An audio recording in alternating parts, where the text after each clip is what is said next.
everyone. Welcome to Navel Gazing, episode 75. Mm-hmm. It's Jody Mosher and Eugene Driscoll from the Valley Independent Sentinel talking about Irene, hurricane/tropical storm Irene and its aftermath and our coverage and your input. Especially your input. You know, I thought the way the Facebook page developed during this thing was amazing. I've never experienced anything like that before as a reporter. The way people shared information, the way we hope the Valley Indy Facebook page became a resource for people in the Valley to trade information, to know what was going on during the storm was amazing. And it's a testament, you know, everybody's on a smartphone. You know, even people who didn't have power, the 30,000 of you that didn't have power, a lot of you were still, iPhones. yeah, a lot of people were, there must have been ways to charge that iPhone, you know, whether you had small little generators or whatever you had. You know, traffic remained pretty consistent. And so I just really want to thank people for checking us out, and we hope we helped in some small way. I guess the coverage, it seems to be, it's kind of naturally going away, dying down a little as people come back online all over the Valley. You know, Oxford, I was thinking Oxford was going to be out forever the way it was going, because they were just, you know, at a high level of people out for a long time, but they're making great strides. You know, Seymour's Shelton, back on now. Seymour totally back on. Yeah, so we'll see about Derby High School. Derby High School, no power there yet. Smallest amount of people affected in Derby, but you know, the only place locally there, you know, they can't get into the school. So today, Senator Blumenthal is going to be in Shelton, Oxford, and Seymour. As of this morning, he was scheduled to come here. So we're trying to figure out how to cover that and whether we should go up there. So I thought we'd talk for a second about, you know, the way we kind of went into this. You know, starting last week, was the earthquake last week? Was that like last Monday or whatever? I don't remember. It's really been like one long day this past week. It does feel like that. But I know if I, you know, just fast forward to Friday, we had said, okay, we'll work Sunday. So I gave Tony and Jody Friday off.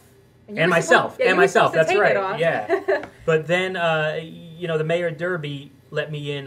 Mayor Stafari let me in on an emergency management meeting. It's a conference call with locals in the state, which was just a ton of good information. You know, and it was good to see open government like that. You know, because we're not the press. We just represent the public, and our job is to sit there and get information to the public. So anyway, I ended up working all day Friday. Chief Hurleman in Shelton helped me out. Mm-hmm. You know, it was a decent amount to manage, but I have to say, like, looking at our coverage Sunday, I mean, we were all up Sunday all day. I think people were more actively asking questions before, like immediately before and immediately after the storm.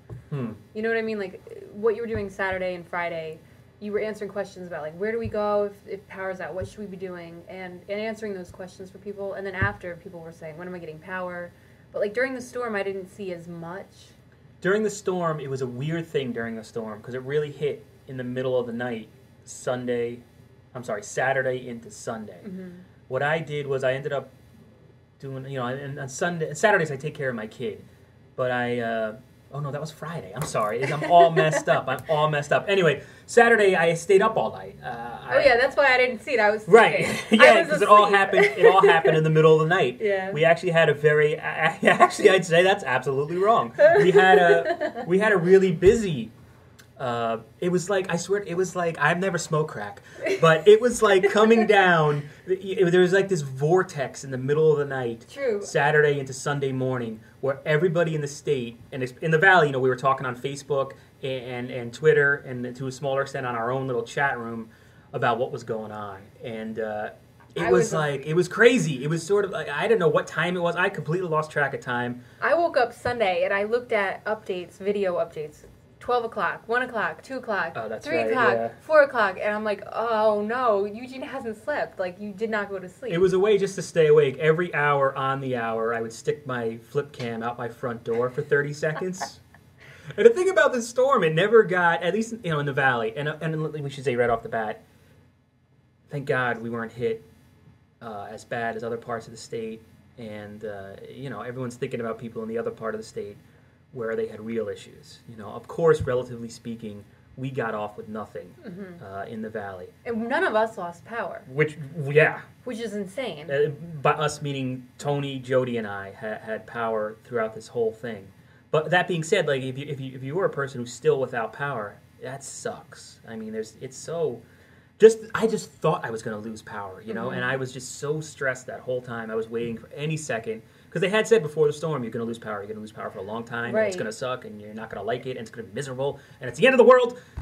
But, it's just once you're in it, it's just such a and then your frustrating food's melting, thing. and you can't eat anything, and you don't know. I mean, one thing we're talking about here is, we know the crews are out there, and those guys are working hard, and, we're not...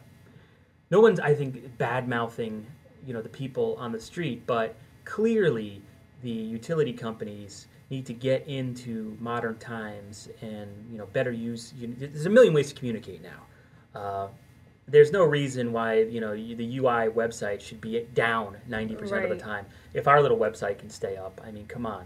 Not that we have that traffic. But. And another thing, they're posting video updates, but then they're not on YouTube. UI, that. Specifically UI. Yeah, their CEO is putting stuff on YouTube, and then there's no. And then we'll look an hour later. One person would have watched it, and it's me. I think we're the only people in the state actually putting those anywhere. So, and it's with social media. We specifically, I thought, okay, people are not going to be able to access our website for a variety of reasons. We're not a big fancy website. We don't have a mobile site. So it'll work on your phone, but it's not convenient, especially, there's a million people trying to get on there. Mm-hmm. So we thought, all right, Facebook's going to be our website. That's where we're going to get people the news. We were double posting in both places. So if you didn't have power, and the fact that, the utility companies don't think to do that. They still have this mindset, as does a lot of local government. A reporter goes to the spokesman, and it takes 19 hours, and maybe they'll get back to you. And then, there's no reason in the age of Twitter and Facebook that you can't get information out to people. There's absolutely no excuse. I don't care how busy you are. It's just, come on, everybody can do it. And the people know it, because there's people with no power all over the valley managing to get stuff to us on our Facebook page. So, I guess we just posted something on the Valley Indy Facebook page from Lon Seidman. I don't know. I'm not sure if I'm pronouncing his last name. But he's a tech guy from the other part of the state and a board member in one of the towns on the other side of the state. And he runs CT News Junkie and all this. And he has a list of how they could improve by using social media, and they should use it. One of the cool things I wanted to bring up is, I think on Monday, Eugene got on our Facebook page and said, hey, readers, what do you want to know? Like, we're going to run around looking for stories today. We might as well be doing what you want to find out. And it triggered a lot of stories that we weren't necessarily thinking of right then. It literally directed, the readers drove the car that day. It directed what we did.